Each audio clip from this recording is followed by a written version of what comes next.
శ్రీ గురుభ్యో నమ శ్రీమాత్రే నమ. రహస్యవాణి ఛానల్ ప్రేక్షకులందరికీ నమస్కారం. అందరికీ సంక్రాంతి పండగ శుభాకాంక్షలు. సంక్రాంతి పండగ ఎప్పుడు ఎలా చేసుకోవాలి, ఏ విధంగా చేసుకుంటారు, ఈ ఏమి ఆరాధిస్తారో తెలుసుకున్నాం కదా.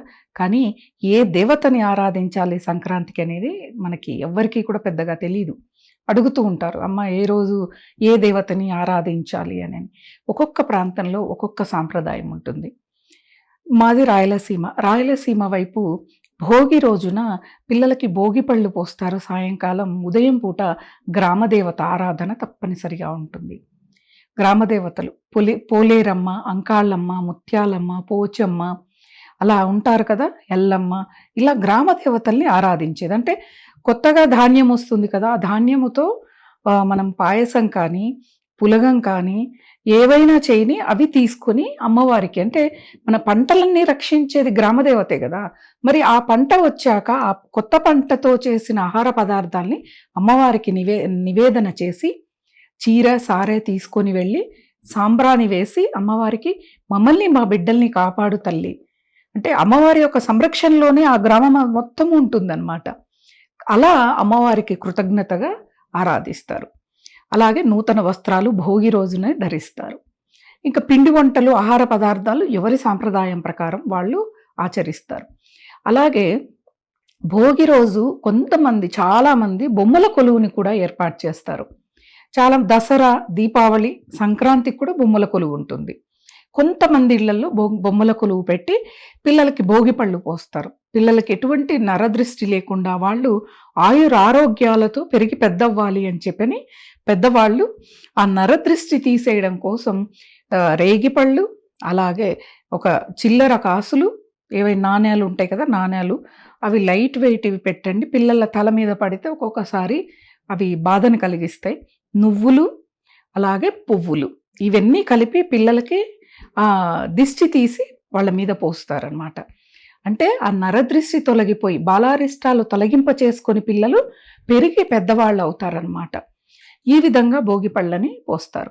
అలాగే సంక్రాంతి రోజు అసలు తెల్లవారుజాము నుంచి ఏం చెయ్యాలమ్మా అనే ఒక సందేహం వస్తుంది. అంటే మీ ప్రాంతాల్లో, మీ ఇంట్లో ఇన్నేళ్ళు మీరు చూసే ఉంటారు ఏ విధంగా మీ ఇంట్లో పండగ చేసి ఉంటారు. అలాగే చేసుకోండి. తెల్లవారుజామునే లేవటం, ఇంటి బయట అంటే గుమ్మం ముందు ఆవు పేడతో కలిపిన నీళ్ళని చల్లి అది ఆరాక ముగ్గులు. సంక్రాంతి అంటేనే ముగ్గులు. ముగ్గులకే చాలా ప్రాధాన్యత. ఖగోళ శాస్త్రంలో, ఖగోళంలో ఉన్న నక్షత్రాలని కలుపుతూ వేసిన దానికి సంకేతంగా ముగ్గులని వేయటం, చుక్కలు పెట్టి అందులో రంగులని వేసి వేయటం. అయితే రంగులు కెమికల్వి కాకుండా మీరు స్వయంగా తయారు చేసుకోండి. ఈ వీడియో మీరు చూశారు. ఈ రోజు నుంచే మనకి ప్రకృతిలో అనేక రంగుల పువ్వులు, కూరగాయలు ఉన్నాయి. వాటిని తురిమి, వాటిని ఎండబెట్టి పొడి చేసుకోండి. అవి భూమి మీద మనము రంగులు వేసామంటే భూమి సారవంతం అవుతుంది. దానిలో ఉన్న ఆరోగ్యమైన లక్షణాలని భూమి తీసుకుంటుంది. అంతవరకు పండించి భూమి అలసిపోయి ఉంటుంది. శక్తి కావాలి, మనం ఈ రంగుల రూపంలో అమ్మవారికి శక్తిని ఇవ్వాలి భూదేవికి అన్నమాట. అలా ఈ మనము తయారు చేసుకున్న రంగులని ఆ ముగ్గులో వేసి గొబ్బెమ్మలని పెట్టటం. ఆవు పేడతో గొబ్బెమ్మలు. మనకి ఈ గొబ్బెమ్మలు ఏంటిదంటే గోపికలతో సంబంధం ఉంది. మధ్యలో ఉన్న పెద్ద గొబ్బెమ్మ రాధాకృష్ణులు.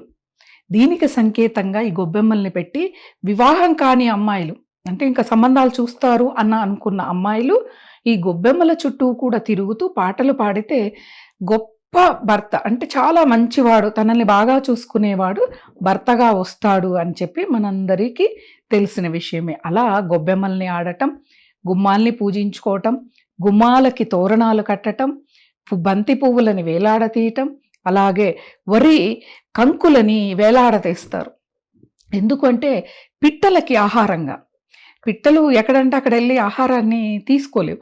వాటికి ఆహారంగా పిలకల్ని కడతారు. కొన్ని కట్టలు కట్టి గుమ్మాలకి ఇరువైపులా కడతారు. అవి వచ్చి అక్కడ కూర్చొని తింటూ ఉంటాయి అన్నమాట.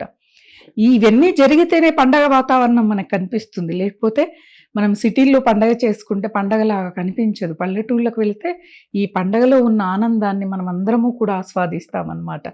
కాబట్టి సంక్రాంతి ఎపిసోడ్తో నేను మళ్ళీ మీ ముందుకు వస్తాను. స్వస్తి. అంతుచిక్కని రహస్యాలు, మరెన్నో మనకి తెలియని పురాతన కట్టడాలు, వాటి వెనక దాగిన నిజాలు, పూర్వీకుల ఆచారాలు, మరెన్నో మూఢ విశ్వాసాలు, ఇలా కాలగర్భంలో కలిసిపోతున్న రహస్యాల కొరకు సబ్స్క్రైబ్ చేయండి రహస్యవాణి ఛానల్.